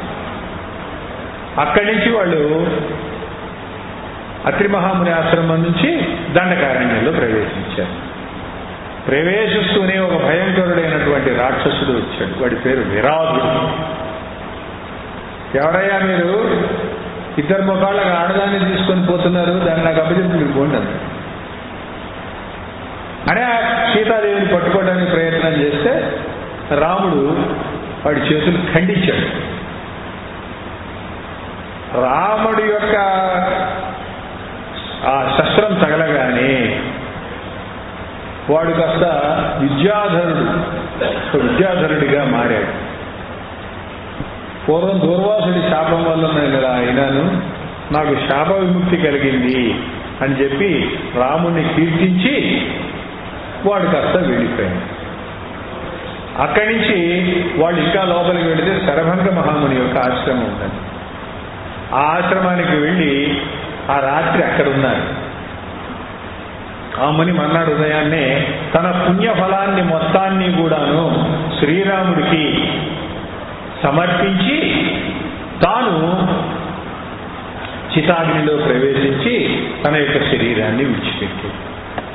మహర్షులు అగ్నిలో అంత సులువుగా ఎలా ప్రవేశిస్తారు? కాల్చే బాధ ఉండదా అంటే వాళ్ళ యొక్క ఆత్మ ఆ శరీరంలో ఉండదండి. అప్పటికే ఈ ఆత్మ ఉత్తమ లోకాలకు వెళ్ళిపోతుంది. కేవలం కట్టెలాంటి శరీరమే అది లోపలికి వెళ్ళిన తర్వాత. అందువల్ల అది తగలబడితే తగలబడుతుంది, వీళ్ళకేం సంబంధం లేదు. ఆ విధంగా వాళ్ళు ఆ చితాగ్నిలో ప్రవేశించడం జరుగుతుంది. ఆ తర్వాత సుశీష్ణ మహాముని ఆశ్రమానికి వెళ్ళారు. ఆ ఆశ్రమానికి వెళ్ళేసరికి చుట్టుపక్కల ఆశ్రమాల్లో ఉండేవాళ్ళు మహామునులందరూ కూడా ఈ దగ్గరికి వచ్చి మా ఆశ్రమంలో వచ్చి కొద్ది రోజులు ఉండండి, మా ఆశ్రమంలో వచ్చి కొద్ది రోజులు ఉండండి అని వీళ్ళందరినీ కూడా ఆ ఆశ్రమాల్లో ఉంచడానికి పిలిచారు. ఆ రకంగా మొత్తం 9 సంవత్సరాల పాటు ఆ దండకారణ్యంలో ఉండేటువంటి ఆశ్రమాలన్నిటిలోనూ సీతారామ లక్ష్మణులు ఉన్నారని. ఈ కాలంలో ఈ ఆశ్రమవాసుల్ని బాధిస్తూ ఉండినటువంటి రాక్షసులు ఎవరైతే ఉన్నారో ఆ రాక్షసులందరినీ కూడాను రామలక్ష్మణులు సంహరిస్తూ వచ్చారు. మునుల ఆశ్రమాలన్నీ కూడాను రాక్షస బాధ నుంచి బయటపడ్డారు. ఆ తర్వాత వాళ్ళు అక్కడి నుంచి బయలుదేరి అగస్త్య మహాముని ఆశ్రమానికి వెళ్ళారు. ఈ అగస్త్య మహాముని ఆశ్రమంలో ఒక విశేషం ఏమిటంటే ఇంద్రుడు అగస్త్య మహామునికి ఒక ధనస్సు, గొప్ప ధనస్సు, మంచి శక్తివంతమైనటువంటిది, అక్షయ తూణీరాలు, రత్నాలు పొదిగినటువంటి ఒక ఖడ్గాన్ని, పదునైనటువంటి రత్న ఖడ్గాన్ని ఇచ్చి రాముడు నీ దగ్గరికి వస్తాడు, వచ్చినప్పుడు ఇవ్వు అని చెప్పాడు. కాబట్టి రాముడు వస్తాడని ఎదురు చూస్తున్నాడు అగస్త్యుడు. రాగానే సీతారామ లక్ష్మణులు చేసినటువంటి పూజలు అందుకున్నాడు. ఇవన్నీ కూడాను రాముడికి అప్పచెప్పించాడమ్మయ్యా అనుకో. తన దగ్గర ఉన్నాయి కదా ఇవన్నీ కూడా అప్పచెప్పించేశాడు. ఆ దివ్య ధనస్సు, అక్షయ తూణీరాలు అవన్నీ తీసుకొని మేము ఇప్పుడు ఎక్కడ ఉండాలని అడిగాడు. కొంచెం ఇంకా లోపలికి పోండి, గోదావరి నదీ తీరంలో పంచవటి ఉన్నది, ఆ పంచవటి మధ్యలో పర్ణశాల నిర్మించుకొని మీరు అక్కడ నివాసం ఉండండి అన్నాడు. వీళ్ళు పంచవటికి వెళ్తుంటే మధ్యలో జటాయు కనపడ్డాడు. ఎవరయ్యా మీరు అంటే దశరథుడి యొక్క పుత్రులం రామలక్ష్మణుడు. దశరథుడు నాకు స్నేహితుడు కనుక మీరు నాకు పుత్ర సంబంధుడు, నా కోడలు లాంటిది, మిమ్మల్ని కాపాడేటువంటి బాధ్యత నాది. దండకారణ్యంలో రాక్షసులు చాలా మంది ఉంటారు అని చెప్పి వాళ్ళని అందరినీ కూడా తీసుకొని పంచవటికి తీసుకెళ్ళాడు. అక్కడ వాళ్ళు పర్ణశాల నిర్మించుకొని ఉంటున్నారు. కాలం గడుస్తోంది. ఒకరోజు రాముడు సీతతో అన్నట్ట, సీత నువ్వు 3 రూపాలు ధరించి సాత్వికమైనటువంటి రూపంతో నా వామభాగంలో అంతర్గతంగా ఉండిపో, రజోగుణంతో అగ్నిలో దాపు, తమో గుణంతో ఛాయాస్థితగా ఈ పర్ణశాలలోనే ఉంది. రావణుడు నిన్ను ఎత్తుకెళ్ళడానికి వచ్చినప్పుడు అతన్ని మోహింపజేయి, మాయాస్థితంగా ఛాయాస్థితగా ఉండి నువ్వు మోహింపజేయి అని చెప్పి రహస్యంగా చెప్పాడు. అంటే సీతాదేవికి కూడా రావణుడు వస్తాడని తెలిసింది విషయం. ఆ తర్వాత వీళ్ళందరూ కూడాను జటాయువు రక్షణలో 3.5 సంవత్సరాలు అక్కడ ఉన్నారు. 9, 3, 12.5 సంవత్సరాలు.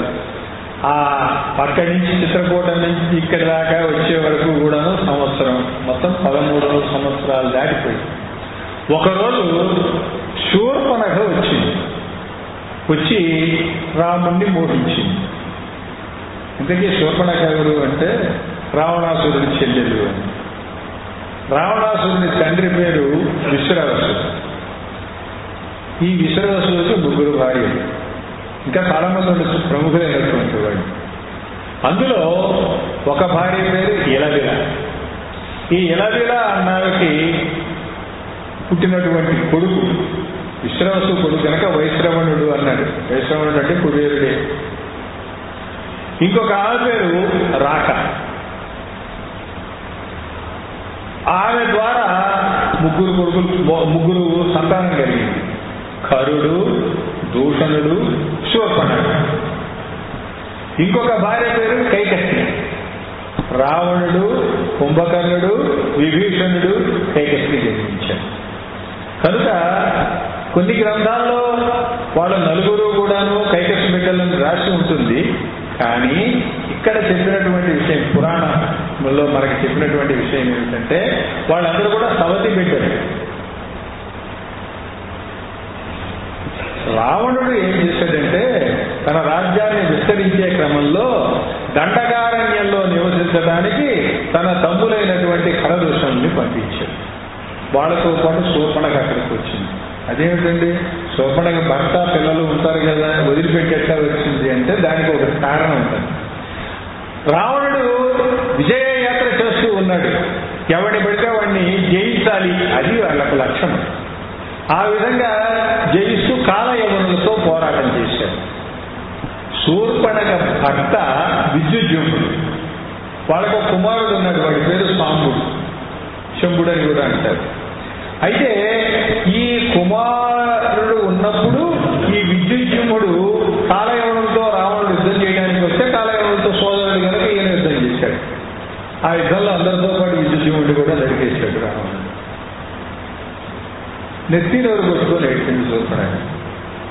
ఎవడైనా యుద్ధం చేసేటప్పుడు కళ్ళు మీద కాకుండా బావగానే చంపుతాడా అంటే రావణుడు అన్నాడు, 5 ఏళ్ళు అయిపోయింది, నీకు భర్త లేడు అంతే కదా, నువ్వు ఎవరిని భర్తగా వరిస్తే వాడితో నీ పెళ్లి చేస్తా పొమ్మని.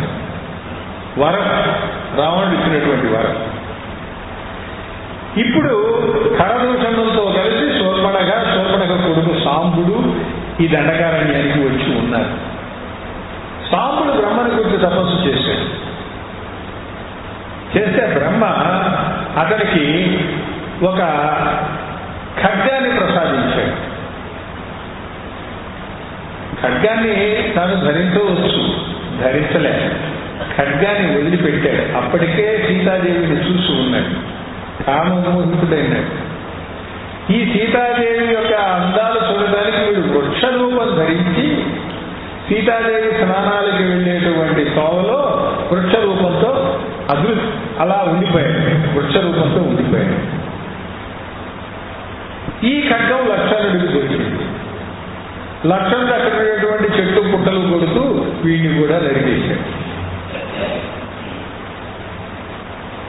మనం పంచవటి వెళితే అక్కడి నుంచి గోదావరి ఆమె స్నానం చేసేటువంటి దానికి వెళ్తాం. వెళ్ళి వచ్చేటప్పుడు అక్కడ ఒక ఎండిపోయిన చెట్టు కనపడుతుంది. ఆ చెట్టుకి ఒక రాయి వేస్తాం, సుప్పనాథ చెట్టు అని చెప్పి దానికి ఒక రాయి వేస్తాం. ఆ చెట్టు ఈ సాంబుడి యొక్క గుర్తు. ఆ రాయి వేసేటువంటి కథ అప్పటి నుంచి ఇప్పటిదాకా నడుస్తూనే ఉంది. శూర్పణకి తన కుమారుడు చనిపోయాడని తెలిసింది. తెలిసి వెంటనే వచ్చింది. రాముడితో యుద్ధం చేసి గెలిచే పరిస్థితి లేదు కాబట్టి ఏం చేయాలి, ఎలాగైనా సరే మోహింపజేయాలి, నన్ను పెళ్లి చేసుకోమని చాలా అన్నాడు. రాముడు అన్నాడు, నాకు భార్య ఉన్నది, నా తమ్ముడి భార్య లేదు. తమ్ముడి దగ్గరికి పోయి నేను చెప్పానని చెప్పు, ఇదిగో నేను ఈ బాణం ఇస్తున్నాను గుర్తుగా, ఈ బాణం తీసుకెళ్ళి ఎక్కడో ఉన్నాడు అడవిలో, పోయి ఈ బాణం వాడికిచ్చి నేను చెప్పానని చెప్పు అని అడుగుకో అన్నాడు. వెళ్ళి లక్ష్మణుడితో చెప్పి బాణం ఇచ్చింది. లక్ష్మణుడికి అర్థమైంది ఏం చెయ్యాలో. ఆ బాణాన్ని ప్రయోగించాడు. ఆ బాణం విచిత్రంగా తిరుగుతూ శూర్పణ యొక్క ముక్కు, చెవులు, పెదాలు ఇవన్నీ కూడా ఖండించి మళ్ళీ వెళ్ళి రాముడి దగ్గర చేసింది. ముక్కు చెవులు తెగిపోయి విరూపైనటువంటి శూర్పణగా భయంకరంగా అరుస్తూ పోయి తన అన్నలైనటువంటి ఖరదోషులకి చెప్పింది. వాళ్ళు కోపించి 14,000 మంది సైన్యంతో రాముడి మీదకి యుద్ధానికి వచ్చి సైన్యం అంతా చచ్చిపోయింది. ఎప్పుడైతే వాళ్ళందరూ కూడా చనిపోయారో జనస్థానంలో ఇక రాక్షసుల పీడ లేదు. రాముడు అక్కడ ఉండేటువంటి మునులందరినీ పిలిచి మీరు సుఖంగా మీ తపస్సులు, యాగాలు నిర్వహించుకోండి అని చెప్పి వాళ్ళకి అప్పచెప్పేశారు. శూర్పణఖ దుఃఖంతో తన పెద్ద రావణుడు ఉన్నాడు కదా, రావణుడి దగ్గరికి వెళ్ళి జనస్థానంలో ఏం జరిగిందో నీకు తెలుసా? ఏం జరిగింది? ఒక మానవుడు జనస్థానంలో నువ్వు పెట్టినటువంటి నా అన్నలని అక్కడ ఉండేటువంటి 14,000 మంది రాక్షసుల్ని సంహరించాడు. నీకు ఈ సంగతి తెలిసిందా? దేనికే నువ్వు రాజ్యం చేస్తావు? ఆ మానవ మాతృడి యొక్క భార్య ఉన్నదే సీత, చాలా అందగత్య. సీతారత్నం జానకీ దృష్ట్యా మయా చిత్తే విచింతితం. నేను నా మనస్సులో అనుకున్నాను ఆ సీతాదేవిని చూసి, రావణార్థం వినేష్యామి రక్తం తాం పురోగత.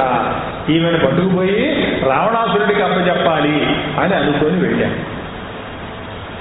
లక్ష్మణుడు బాణ ప్రయోగం చేసి నన్ను ఈ రూపానికి తీసుకొచ్చాడు. అందులో ఈ సంగతి నీకు తెలియదా? నీ బంధువులందరూ సత్యం కూడా నీకు తెలియదా? నీకేం పౌరుషం లేదా?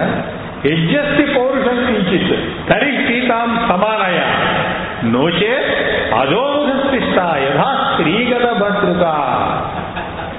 నీకు పౌరుషం ఏమాత్రమైనా ఉంటే పోయి సీతను ఎత్తుకురా. చేతగాలేదనుకో ముఖం వేలాడేసుకొని భర్త చచ్చిపోయిన విధవరాలు ఎలా అయితే తల వంచుకొని కూర్చుంటుందో అలా కూర్చు. ఇంత తిట్టిందండి.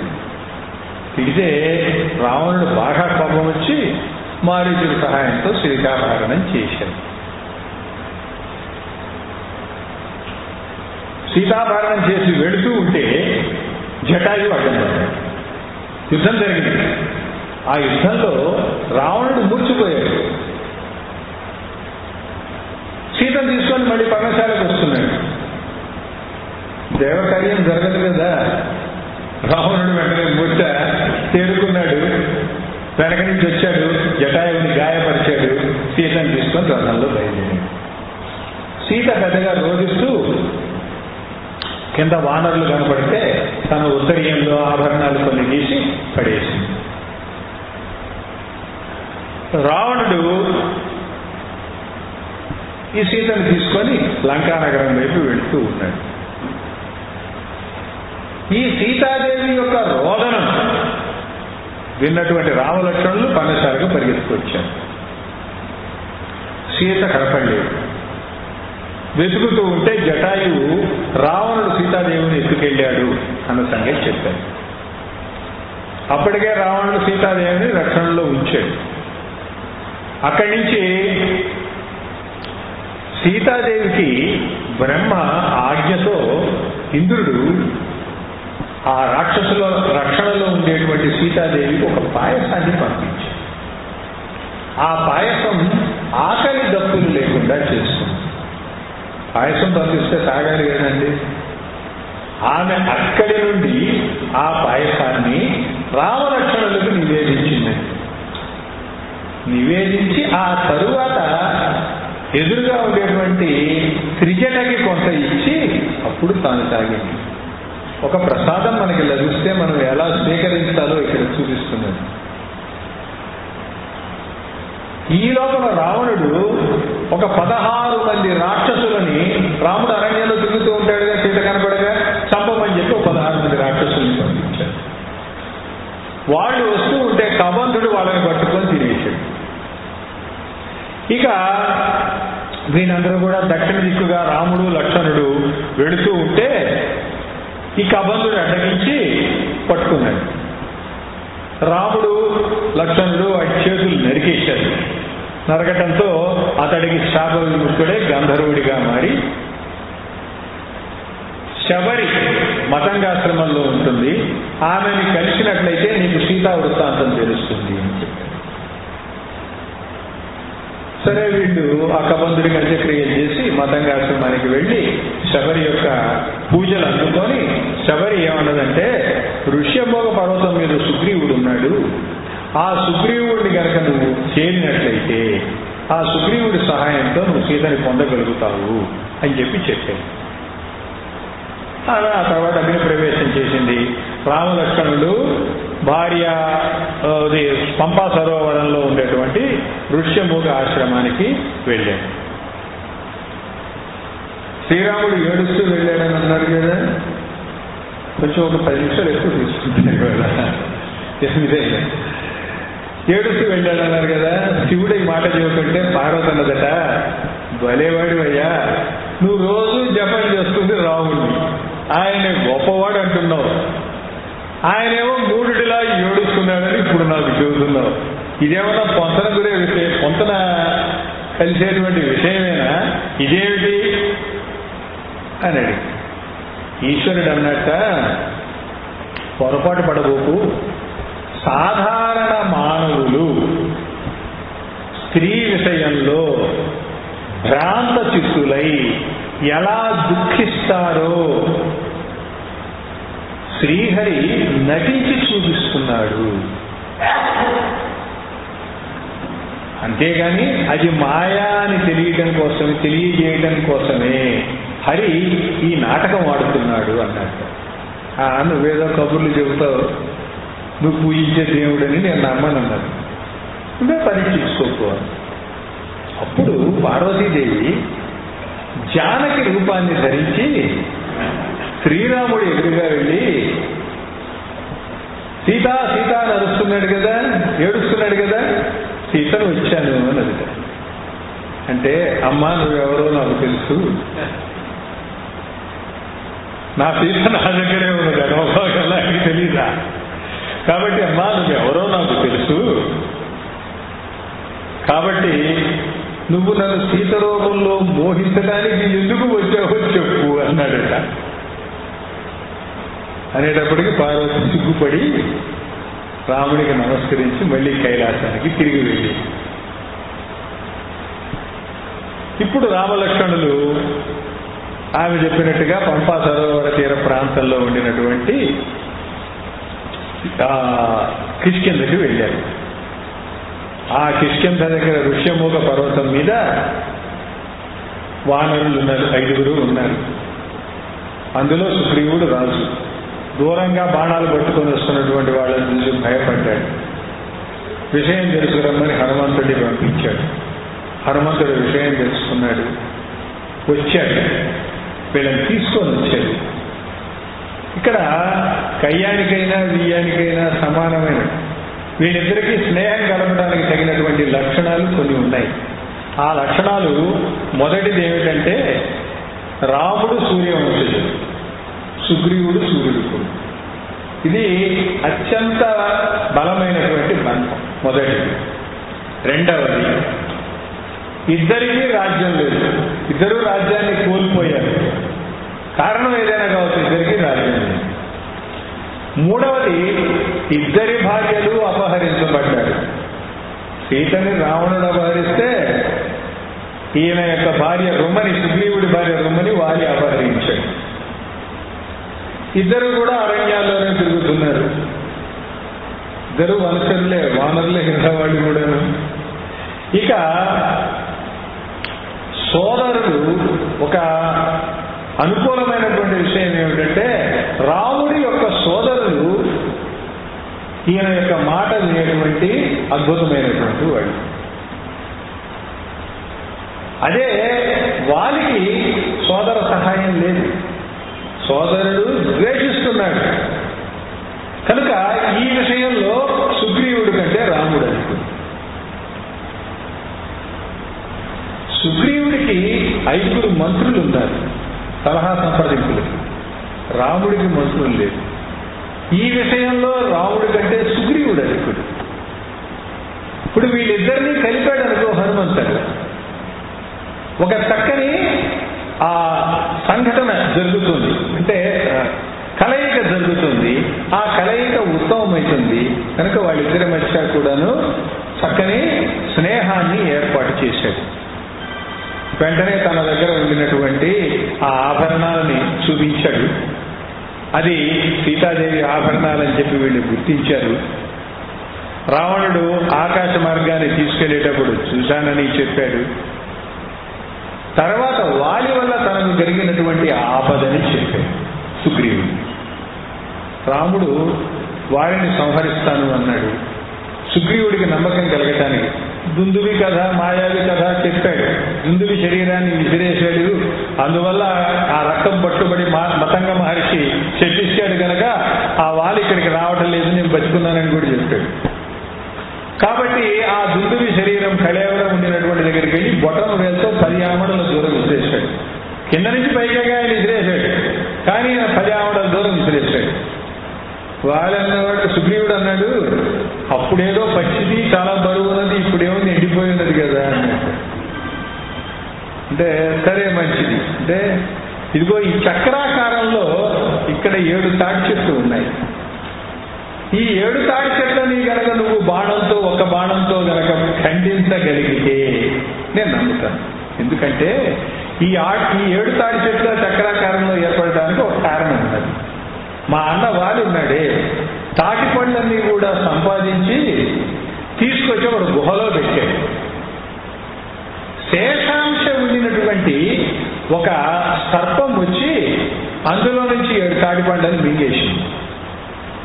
ఈ సంగతి వాలికి తెలిసింది. తెలిసి కోపం వచ్చి ఆ తాటి చెట్లన్నీ కూడా నీ మీద మొలుస్తాయి అని చెప్పి శాపం పెట్టాడు. శేషాంశ కలిగినటువంటిది కదా అది ఆ సర్పం. ఆ సర్పం అన్నది ఆ తాటి చెట్లని ఎవడు నరుకుతాడో వాడు ఎన్ని సొంచుతాడు. ఆ శాపం అయిపోయింది. ఇది చుట్ట చుట్టూ పడుకున్నది. ఈ చుట్ట చుట్టూ పడుకున్న దానిలో నుంచి 7 తాటి చెట్లు వచ్చాయి. ఇది దాని యొక్క కథ. ఇప్పుడు ఆ 7 తాటి చెట్లని నువ్వు ఒక బాణంతో కొట్టాలి. వెంటనే రాముడు ఏం చేశాడంటే తన కాలి బొటన వేలుతో లక్ష్మణుడి యొక్క పాదాన్ని రుద్దాడు. లక్ష్మణుడు ఆదిశేషుడి యొక్క అంశ కదా, ఆయన తలుచుకోగానే ఈ శేషుడు కాస్త సూటిగా అయిపోయినాడు.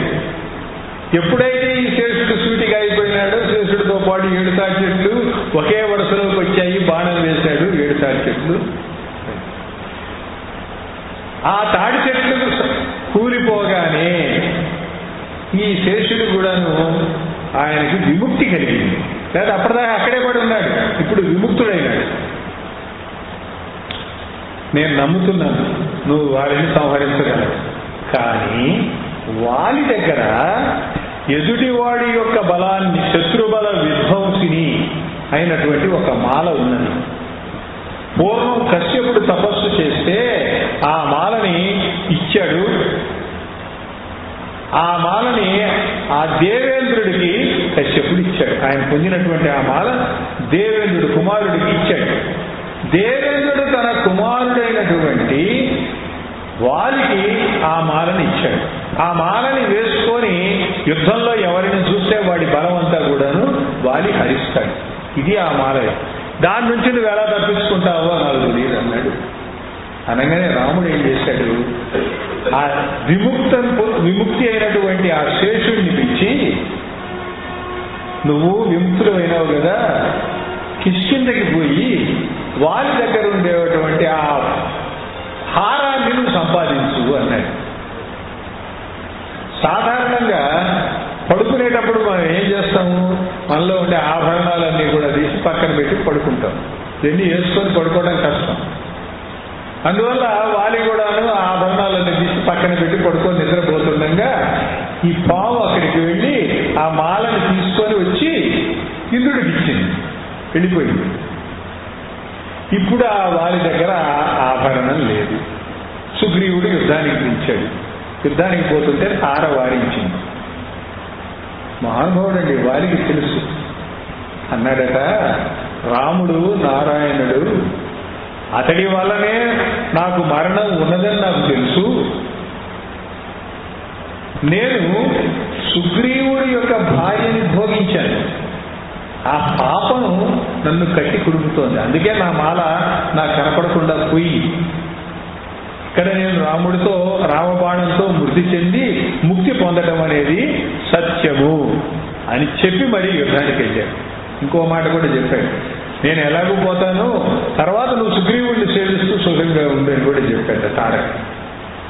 చెప్పి వెళ్ళిపోయాడు. వాలి సుగ్రీవుల యుద్ధము, రామబాణంతో వాలి పడిపోవటము జరిగిపోయింది. పడిపోయిన వాలి రాముడిని పిలిచి, ఏమయ్యా, నన్ను కొట్టి చెట్టు నుంచి కొట్టి నీకు దుష్కీర్తి, నాకు మంచి కీర్తి లభించిందా అన్నట్ట. అంటే నిన్ను ఎందుకు సంహరించాల్సి వచ్చిందో ఆయన అనేక కారణాలు చెప్పి, ఆ కారణాల వల్ల అంతా విన్నాక వారి నిజమే, నేను పాపాత్ముడిని, నీ బాణం చేత కొట్టబడి నేను ముక్తుడిని అవుతున్నాను అని, మంచిది నా కుమారుడు అంగదుడు ఉన్నాడే వాడిని మాత్రం నువ్వు కాపాడు అని చెప్పి ఆయన పడిపోయాడు. వర్షాకాలం 4 నెలలు, సీతాన్వేషణ కుదరదు కనుక అందరూ కూడాను విశ్రాంతిగా ఉన్నాడు. ఈ 4 నెలల్లో తన రాజ్యాన్ని సుస్థిరం చేసుకున్నాడు సుగ్రీవుడు, రాజ్యాన్ని చేసి. ఆ తర్వాత వీళ్ళందరూ కూడాను సైన్యాన్ని పిలిచి వాళ్ళందరినీ కూడాను 4 దిక్కులకి కూడా పంపించారు. దక్షిణ దిక్కుగా వెళ్తుండినటువంటి వాళ్ళలో జాంబవంతుడు, అంగదుడు, హనుమంతుడు వీళ్ళందరూ ఉన్నారు. రాముడు హనుమంతుడిని పిలిచి అంగుళీయకాన్ని ఇచ్చి రహస్యంగా సీతాదేవి దీన్ని అందించు అని చెప్పి తారక మంత్రాన్ని ఉపదేశించాడు. హనుమంతుడు ఆ తారక మంత్రాన్ని లక్షలు జపం చేశాడు. 1,00,000 సార్లు రాశాడు.